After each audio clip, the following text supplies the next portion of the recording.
آئیے ایک نظریہ بتاؤں زمین کی گردش کے تعلق سے. فیثاغورس، جس کو انگریزی میں پیتھاگورس کہتے ہیں، اور ہمارے اردو بولنے والے اس کو فیثاغورس بولتے ہیں، انگریزی میں پیتھاگورس. اس کے بہت سارے آرتھمیٹک کے وہ اصول ہیں جو پڑھائے جاتے ہیں، جو طلبہ پڑھتے ہیں سائنس، ان کو پتا ہے کہ کیا کیا اس کے اصول ہیں. فیثاغورس پہلا سائنٹسٹ ہے جو کہتا ہے کہ زمین گردش کرتی ہے.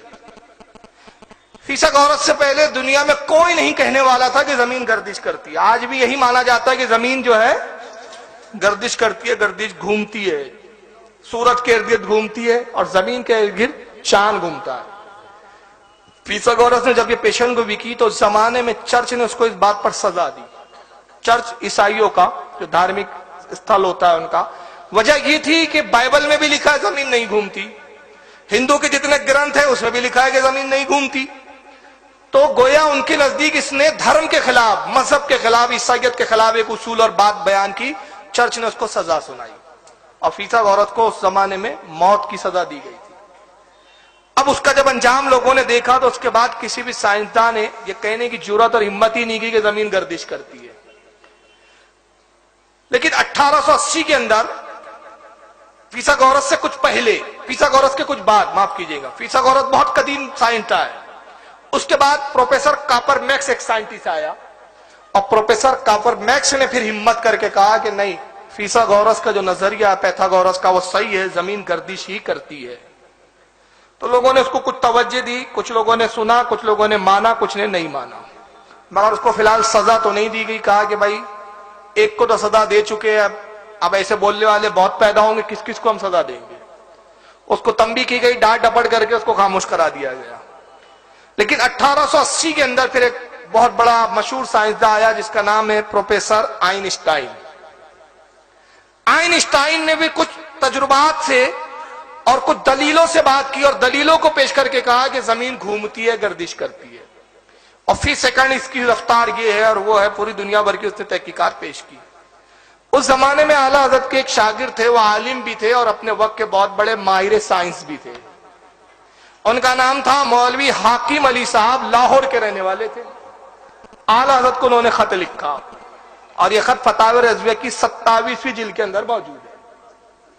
اور خط لکھ کے کہتے ہیں کہ حضور، اعلیٰ حضرت کے مرید بھی تھے، کہا حضور پروفیسر آئنسٹائن نے کہا کہ زمین گھوم رہی ہے اور پوری دنیا کے سائنسدانوں نے اس بات کو قبول کر لیا، تو آپ بھی اس کو قبول کریں اور قرآنی آیتوں سے اور حدیثوں سے فوراً کچھ تائید میں ایسی چیزیں لکھ کر سامنے لائیں جس سے ہم سائنسدانوں کو دکھا سکے کہ جس کے بارے میں تم آج کہہ رہے ہو اس بارے میں قرآن 1400 سال پہلے بتا چکا ہے، تو آپ ہمارے ساتھ متفق ہو جائیے. اور انہوں نے جملہ لکھا کہ حضور آپ میرے ساتھ متفق ہو جائے کیونکہ میں بھی مانتا ہوں کہ زمین گردش کر رہی ہے. تو فتح رضویہ کی 27ویں جلد جو بھی موجودہ نئی 30 جلدوں میں آئی ہے اور اس کا صفحہ 227، اس پر اعلیٰ حضرت نے جواب کیا دیا سن لیجیے. کیونکہ اسلام کا نظریہ یہ ہے کہ زمین گردش نہیں کرتی بلکہ ٹھہری ہوئی ہے، یہ اسلام کا نظریہ ہے. اور اس کے تعلق سے قرآن میں بہت ساری آیتیں ہیں، حدیث بھی موجود ہیں. تو اعلیٰ حضرت نے ان کے لیے ایک پورا رسالہ لکھا مستقل. وہ 27ویں جلد میں رسالہ موجود ہے، یہ فتح رضویہ کی 27ویں جلد، اور رسالے کا نام ہے نزول آیاتی فرقان بسکون و زمین و آسمان. اس میں قرآن کی دلائل دیے، حدیثیں نقل کر دی، تفاسیر نقل کی، اور ان کو فرمایا، ان سے فرمایا کہ دیکھو اس کو پڑھیے آپ. قرآن کہتا ہے کہ زمین گھومتی نہیں ہے، حدیثیں بتاتی ہے کہ زمین گردش نہیں کرتی، تفاسیر کہتے ہیں کہ زمین گردش نہیں کرتی بلکہ ساقی نے رکی ہوئی ہے. اور آپ کہتے ہیں کہ میں اگر آپ سے متفق ہو جاؤں تو سائنس مسلمان ہو جائیں گی، سائنسداں دیکھیں گے تو بڑے متاثر ہوں گے اور اسلام لے آئیں گے کہ دیکھو صاحب قرآن تو 1400 سال پہلے کہہ چکا ہے. مگر حالت کی سوچ دیکھیں کتنی اعلیٰ درجے کی سوچ ہے، جہاں ہمارے ذہن نہیں جاتے وہاں حالات کا ذہن جاتا ہے. کہا میرے عزیز سائنس یوں مسلمان نہ ہوں گی کہ جتنے مسائل میں سائنس کو اسلام سے اختلاف ہے ہم ہر مسئلے کو سائنس کے مطابق موڑتے جائیں. تو ہوا یہ کہ اسلام سائنس نے قبول نہیں کیا بلکہ اسلام نے سائنس قبول کر لیا. بات سمجھ میں آ رہی ہے؟ جملہ نہیں سمجھ میں آیا؟ چلیے تھوڑا سا آسان کرتا ہوں. بھائی سائنسدانوں نے ایک بات کہی، مثال کے طور پر سائنسداں کہتے ہیں انسان بندر تھا، قرآن کہتا نہیں انسان کو ہم نے حسین و جمیل چہرے پر پیدا کیا. اب سائنس کو اگر سمجھانے بیٹھے آپ تو آپ بھی کہیں نہیں حضرت آدم معاذ اللہ سمجھانے کے لیے کہہ رہا ہوں، حضرت آدم جو تھے ان کی شکل اچھی نہیں تھی. تو ہوا یہ کہ آپ نے سائنس کو مسلمان نہیں کیا بلکہ اسلام نے سائنس قبول کر لیا. بلکہ ہونا یہ چاہیے، حضرت فرماتے کہ جتنے معاملات میں جتنے مسائل میں سائنس کو اختلاف ہے اسلام سے، وہاں پر اسلام کے نظریے کی تحقیق کر کے اسلام کے نظریے کو اجاگر کیجئے، تب سائنس مسلمان ہوں گی. اور اس کے بعد اعلیٰ حضرت نے پھر ایک کتاب لکھی پوری. ایک کتاب تو وہ لکھی جو میں نے آپ کو دکھایا، جس کا نام تھا نزول آیاتی فرقان بسکون و زمین آسمان. اور دوسری کتاب لکھی جس میں سائنٹیفک دلیلوں سے ثابت کیا، اس میں قرآن و حدیث کچھ بھی نہیں ہے، صرف سائنٹیفک دلیلوں سے ثابت کیا اور کہا کہ زمین رکی ہوئی ہے. اور اس کے اندر اعلیٰ حضرت نے 105 دلیلیں دی جس سے بتایا کہ زمین ساکن گردش نہیں کرتی. یہ وہ کتاب آپ کے سامنے جس کا اردو میں نام رکھا گیا زمین ساکن ہے، اور اس کا اعلیٰ حضرت نے جو عربی نام رکھا تھا وہ تھا فوز مبین در رد حرکت زمین. یہ ابھی موجود ہے، یہ آپ کو مل جائے گا، یہ میرے سامنے موجود ہے. اس کے اندر 105 دلیلیں دی اعلیٰ حضرت نے، اور یہ رسالہ اب انگریزی میں بھی چھپ چکا ہے. یہ ہے انگریزی میں، جس کا ترجمہ پروفیسر ابرار حسین صاحب نے، علامہ اقبال اوپن یونیورسٹی کے، انہوں نے ایک انگریزی ترجمہ کیا، 2 ترجمے ہوئے ہیں، اور ایک دوسرا عبد الحمید صاحب جو ہیں انہوں نے کیا ہے اردو سے انگریزی میں ترجمہ، جس کا نام ہے a fire successes reporting motion of earth. یہ انگریزی میں بھی آ چکی ہے. بہرحال ابھی میں کچھ چیزیں اس پہ بتانا چاہ رہا ہوں. سائنس یہ مانتا ہے کہ کوئی بھی چیز جب گردش کرتی ہے، کوئی بھی سیارہ، تو اس میں 2 طاقتیں قوتیں ہوتی ہیں، ایک جاذبیت کی اور ایک نافریت کی. جاذبیت یعنی کشش کھینچنے کی صلاحیت، اور ایک نافریت یعنی پھینکنے کی بھگانے کی، جس کو انگلش میں کہتے ہیں اٹریکشن فورٹیشن.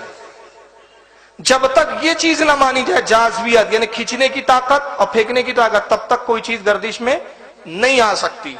اعلیٰ حضرت نے 50 دلیلوں سے جاذبیت کا پہلے رد کیا. کہا کہ سیاروں میں جو کشش آپ ثابت کرتے ہو زمین کے اندر، اور اس کشش کی بنیاد پہ گردش مانتے ہیں، تو 50 دلیلوں سے رد کیا. کہا کہ زمین میں کشش نہیں ہے، گریویٹی نہیں ہے زمین میں. سائنس گریویٹی کو مانتا ہے، اعلیٰ حضرت گریویٹی کو نہیں مانتے.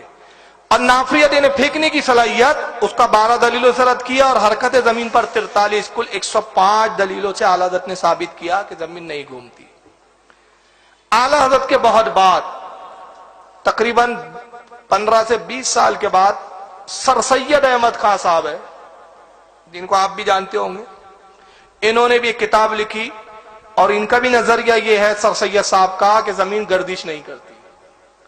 اور انہوں نے اس کتاب کا نام رکھا قول متین در ابطال حرکت زمین. مگر اعلیٰ حضرت کی خاصیت یہ ہے کہ اعلیٰ حضرت پہلے شخص ہے جو کہہ رہے ہیں کہ زمین رکی ہوئی ہے، گردش نہیں کرتی، جس وقت ساری دنیا زمین کی گردش کو تسلیم کر چکی تھی. اور دوسرا اعلیٰ حضرت نے فوز مبین میں جتنے دلائل 105 یہ سب سائنٹیفک دلیلیں دی، قرآن و حدیث سے نہیں، اس لیے کہ بعض سائنسدانوں کو سمجھانا ہے، سائنسداں قرآن و حدیث نہیں مانیں گے جب تک ان کے مزاج کے حساب سے دلائل سے بات نہ کی جائے. اور سر سید صاحب نے کیا ہے، قرآن و حدیث کی بات کی. بہرحال اعلیٰ حضرت کی جب یہ کتاب مارکیٹ میں آئی تو اس کو انگریزی میں ٹرانسلیشن کر کے جرمن بھیجا گیا، اٹلی بھیجا گیا، امریکہ کی یونیورسٹیوں میں بھیجا گیا. تو جرمن کے ایک سائنسداں وہاں کی جب اعلیٰ کی کتابوں کو انہوں نے پڑھا تو 100 سائنسداں اعلیٰ حضرت کی تحقیق سے متفق ہوئے، اور متفق ہو کے انہوں نے ایک پوری کتاب لکھی جس کا نام ہی ہے کتاب کا 100 آتھر اگینسٹ آئنسٹائن. یہ کتاب کا نام ہے. انہوں نے 100 سائنسدانوں نے حالت سے اتفاق کیا، کہا کہ مولانا احمد رضا کی جو تحقیق ہے وہی صحیح ہے کہ زمین گردش نہیں کرتی، آئنسٹائن کا نظریہ غلط ہے. 1981 میں گلاسکو کے ایک سائنسداں ہے، گلاسکو ایک کنٹری کا نام ہے، نام سنا ہوگا آپ نے، پروفیسر وائن برگ. ان تک جب حالت کی کتاب پہنچی تو یہ بھی سائنسداں ہیں، انہوں نے بھی بڑی ریسرچ کی اور حالت کے نظریے پہ غور کیا اور متاثر ہو کر پھر ایک کتاب لکھی. کتاب کا نام ہے دا فرسٹ 3 منٹس. اور اس کتاب میں لکھتے ہیں وہ کہ آئنسٹائن کا نظریہ غلط ہے، سائنسدانوں کو دوبارہ ریسرچ کرنی چاہیے. لیکن بہرحال آج سائنس اس پر زیادہ زور دیتی ہے کہ گردش زمین کرتی ہے. لیکن میں اعلیٰ حضرت سے کی ایک شان یہ بتانا چاہ رہا ہوں کہ اعلیٰ حضرت صرف ایک محض مولوی نہیں تھے بلکہ اپنے وقت کے ماہر علم میں علوم میں سائنسداں بھی تھے، ماہر طب بھی تھے، طب پر بھی